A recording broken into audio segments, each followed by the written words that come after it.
अस्सलाम नाज़रीन, मैं आपका होस्ट जराज में प्रोग्राम कॉफ़ी विद जैदी के साथ हाजिर हूँ। आज तक हम कॉफ़ी अपने ऑफिस में पिलाते थे, मगर पहली बार ये हुआ कि आज हम जिस हस्ती के स्टूडियो आए हैं उनके साथ उनके स्टूडियो में हम कॉफ़ी पियेंगे। ये वो हस्ती हैं जिनका शुरू का सफ़र है हमारे पाकिस्तान के नामवर हिदायतकार थे एस सुलेमान साहब। उनको एसोसिएट रहे, असिस्ट किया, साथ साथ कहानी पे भी काम किया, कहानी में भी सीखते रहे, डायरेक्शन भी सीखते रहे, और फिर कुदरत ने एक मौका दिया और फिर वो पाकिस्तान के नामवर राइटर, प्रोड्यूसर और डायरेक्टर बने। तो आज आपकी मुलाकात कराने उनके स्टूडियो पैरागॉन एंटरटेनमेंट में आए हैं सैयद नूर साहब से। अस्सलाम नूर साहब, एक तो आपका शुक्रिया कि आपको जब जहाँ बुलाया और आप आए हमेशा। यार आप मेरे भाई हैं, मेरे कुलीग हैं, मेरी फिल्म इंडस्ट्री के एक नुमाया इंसान हैं, और आप कहेंगे तो आप कहने कैसे नहीं मानेंगे? नहीं नहीं, आपसे तो वैसे प्यार है। आज देखते चले मैंने एक आपका इम्तिहान लेना है। हाँ, आपकी मेरी पहली मुलाकात ज़िंदगी में कब हुई थी? आज कमाल हो जाए। बहुत पुरानी मुलाकात है जो मुझे याद नहीं है। असल में मैं जब कराची से आता था तो मैं अच्छू भाई के पास, मैडम के जो साहबजादे हैं और शौकत साहब के शौकत असगर रिजवी, उनके पास ही आके ठहरता था। उनके अच्छू भाई से, शौकत साहब से अजीजदारी भी थी हमारी। तो बच्चू मामू हमारे थे, जिनसे मेरी कज़न भी आई हुई थी, शौकत साहब के कज़न से। तो मैं, आप, बाकर साहब, मेरे फादर बाकर रजी साहब और आपके चचा रिफाकत शाह साहब खड़े और डिस्कस कर रहे थे। तो मैं ऊपर से आया था सलाम। शाहनूर में। शाहनूर में। तो पहली मुलाकात सलाम दुआ हुई। उस वक्त आपके पास एक स्क्रिप्ट था जो बाकर साहब से डिस्कस हो रहा था कि, तो वही कहते कि भाई नूर, ये जो कहानी है तुम्हारी, इसका नाम है सोसाइटी गर्द, ये कोई भी डायरेक्टर ले लो जो भी बनाएगा हिट हो जाए, तो इसलिए किसी की जरूरत नहीं, तुम खुद ये बनाओ। तो आपने कहा नहीं, अभी तो मैं कोशिश कर रहा हूँ। तो ये अब कहानी पता नहीं सच है या झूठ है, आगे जो चाह के पता चला मुझे कि ये स्क्रिप्ट फिर आपने दिया था मतीन को। मेरा ख्याल है मतीन बेग जो हमारा दोस्त था, फगेवाड़ में बात में काम किया उसने काफ़ी, उसने मेहताब बानो को, मैडम मेहताब बानो को दिया स्क्रिप्ट कि ये नूर साहब ने लिखा था, इसको पढ़ लिया। इन्हें ख्याल इकबाल रिजवी साहब वहाँ बैठे हुए थे, उनको उन्होंने दिखाया कि भेजा था, पढ़ो था, देखो कैसा है। मैं ख्याल उन्होंने 2-4 दिन थे सीन में देखे, कुछ नहीं ऐसे था, जो एक नापसंदीदा चीज़ होती है फेंक रख दिया। मेहताब बानो को, मैं ख्याल है मैडम मेहताब बानो को बुरा लगा, बस उन्होंने खामोशी वो स्क्रिप्ट ले लिया। फिर घर जाकर उन्होंने उसकी स्टडी की, उनको स्टडी वो बहुत बड़ा बड़ा पसंद आया। तो उन्होंने संगीता आपा को, जो घर में रहती फैमिली में उनको परवीन कहा जाता है, उन्होंने कहा कि परवीन, तो इसकी मैंने पढ़ा हुआ, उनको तो बहुत अच्छा है, इसकी तुम डायरेक्शन दो खुद ही। वो तैयार नहीं बदल उनको बनाया, फिर आपने भी सपोर्ट की और वो फिल्म बनी। और एज ए राइटर और एज ए डायरेक्टर संगीता आपा की, और एज ए राइटर आपकी वो फिल्म एक पाकिस्तान की बड़ी फिल्म। तो ये सही कहानी है, मैं बता रहा हूँ। टोटल गलत। अच्छा, मैं बैठा हुआ था स्टूडियो में, तेरे मेरे सपने एवेन्यू में बना रहे थे, यहाँ शूटिंग चल रही थी। हाँ, तो मैं असिस्ट कर रहा था इकबाल रिजवी साहब को। अच्छा, मैं बैठा हुआ था तो आज़म जे ईरानी साहब जी आपने शामिल, वो आए, मुझे मार्शल कहा करते थे। हाँ भी मार्शल, क्या हो रहा है? मैंने कहा ऐसे लिख रहा हूँ स्क्रिप्ट, कभी मौका मिला तो इसको बनाएंगे। तो मैं अच्छा, हम बताओ क्या है। मैंने उनको थोड़ा सा बताया तो उन्होंने बंद करो स्क्रिप्ट।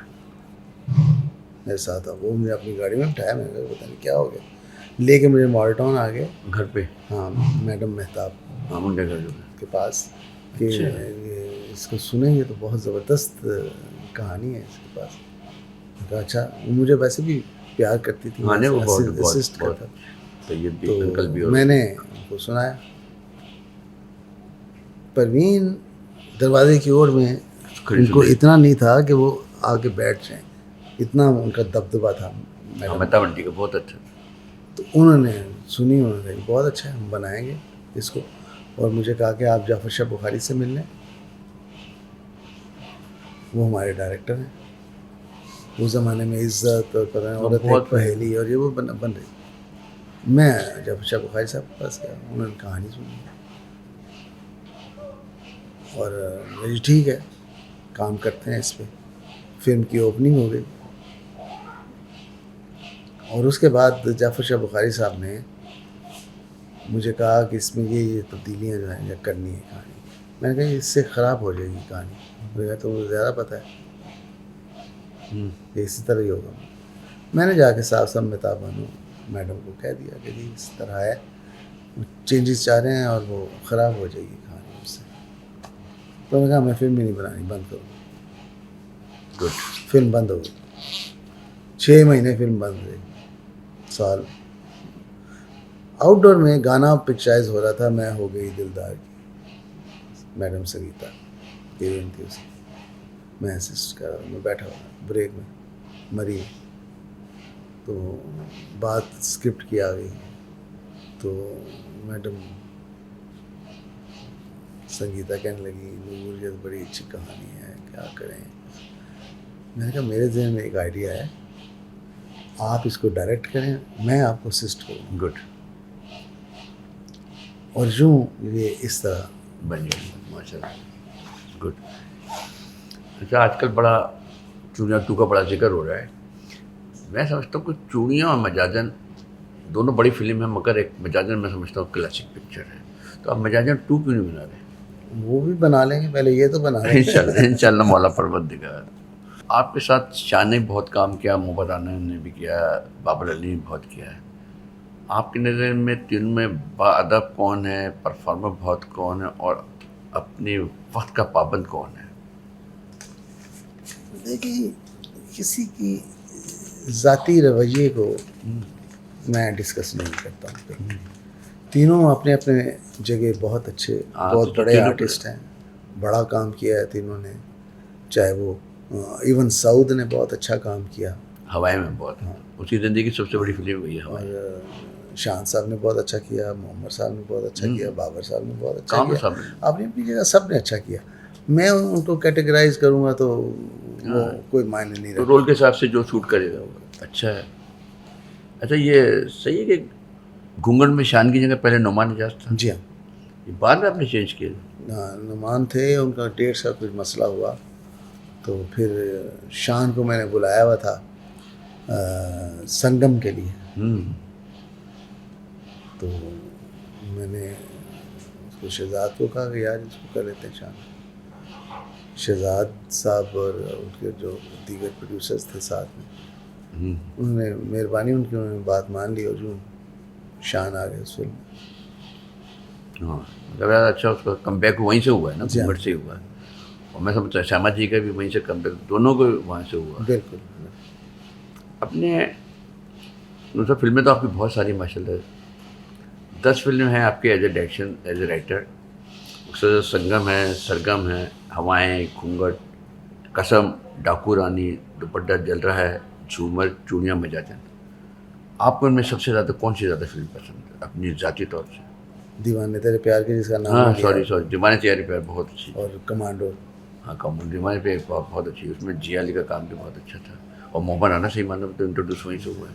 नहीं, हाँ, वो मोहम्मद आना तो दीवाने तेरे के प्यार से। दीवाने तेरे प्यार में ना, भाई मैं उसी की बात कर रहा हूँ। दीवाने तेरे प्यार में जिया अली और वो दोनों थे, वो एवेन्यू की पिक्चर थी, वो बड़ी हिट हुई साबित होती। सबिया खानम के बाद सहमत जी वो हैं जिसमें हर किस्म के रोल की परफॉर्म जैसे करती, तो जैसे सबिया भाभी की थी कि वो जो सब भी रोल करती थी लगता था कि ये इन्हीं के लिए बना है। यही सहमत जी का हम कह रहे हैं कि देखते हैं कि जिसमें चाहे वो टीवी सीरियल हो या फिल्म है, जिसमें भी आए और वो अपने आप को मनवा रही हो। खासकर मंटू में पिछले दिनों जो काम किया उन्होंने, छोटे छोटे उसमें उनके एक्सप्रेशन है, सजल से जो उनकी डायलॉग डिलीवरी वो इतनी खूबसूरत है जो फैमिलीज़ को बहुत ज़्यादा पसंद आई। आपकी नज़र में सुलेमान साहब, हसन तारिक साहब और नज़रुल इस्लाम साहब, इनमें कौन बड़ा डायरेक्टर है? बड़े डायरेक्टर तो तीनों हैं, लेकिन चूँकि मेरे उस्ताद सल्लू भाई सुलेमान साहब हैं, तो मैं उनको उस्ताद का दर्जा, बाप का दर्जा। मैं समझता हूँ सहमत जी इस दौर की मीना कुमारी है। आपकी नज़र में क्या है? मेरी नज़र में सहमत जी इस दौर की साइमा है। गुड। अच्छा, पंजाब हुकूमत ने पंजाबी फिल्मों के रिवाइवल के लिए फ़ंड दिया था, मगर ये इन्होंने सिंध के भी लोगों को भी दिए, जो सिंध के जबकि लोगों ने वहाँ पैसे ऑलरेडी लिए। फिर कुछ लोग हैं जिनको हम लोग जानते भी नहीं हैं और जिनका इंडस्ट्री से ताल्लुक़ भी नहीं, खासकर वो ख़वातीन 3-4, उनको भी फंड दिया गया तो ये सही है। नहीं जैसे आलिया रशीद, उसका क्रिकेट से ताल्लुक़ है, स्पोर्ट्स से। नहीं, आलिया रशीद जो है वो बेसिकली फिल्म से उनका ताल्लुक है। पहले था ना वो, तो फिर छोड़ गई, तो फिर आ गई क्रिकेट में, स्पोर्ट्स में आ गई। मेरे साथ उन्होंने असिस्ट किया हुआ है कसम और सरगम में जी, पता मुझे। और उसका एक फिल्म में उसका एक था, पैशन था कि मैंने फिल्म हाँ, वो शौक था उसको, तो डायरेक्शन का भी शौक है उसको। हाँ, अब ये मुझे मालूम नहीं है कि किस तरह दिया गया है, कैसे दिया गया है, ये तो देने वाले जानते हैं। अब हसन तारिक साहब की और रानी बेगम की साहबजादी राबिया हसन को भी दिया गया, जबकि उनका भी कोई ऐसा ताल्लुक नहीं। फिर कराची इस्लामाबाद की एक लड़की है हुमा जमील, उसको भी दिया गया है, जिसको हम लोग कुछ जानते ही नहीं है। उससे ये ऐसे नामालूम नाम है ना, जिसको हम लोगों को नहीं पता और इंडस्ट्री से लिंक भी नहीं क्यों दिए गए।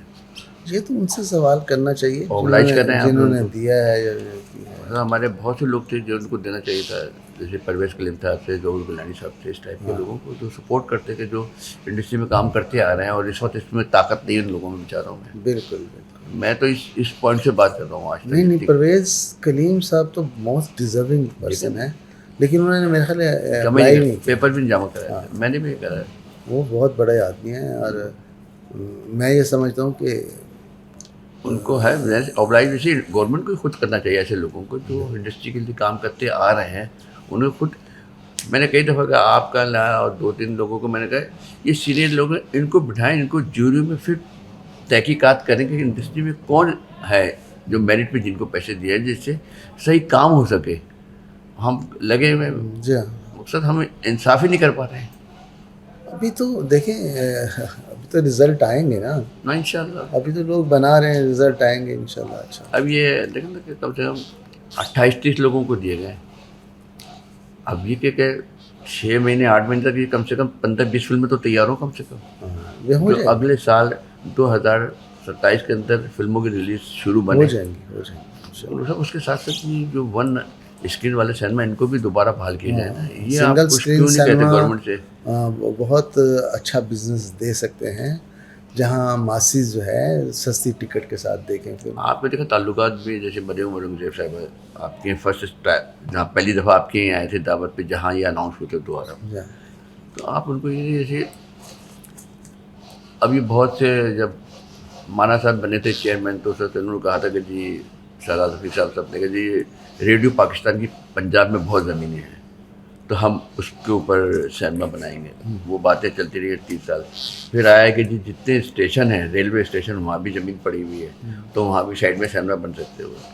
मेरी एक तजवीज़ है, मैं आपके जरिए चाहता हूँ आप कहें कि पंजाब में जितने आर्ट्स कौंसल हैं, सुबह वो अपनी तकरीबात करें, सुबह 10, 11, 9 बजे से लेकर 2 बजे, 2:30 बजे, 3 बजे से वो हर फैसलाबाद, गुजरांवाला, मुल्तान, सब जगह आर्ट कौंसल है, लाहौर में है, उनको 3 से लेकर 3 शो हमारे करते हैं।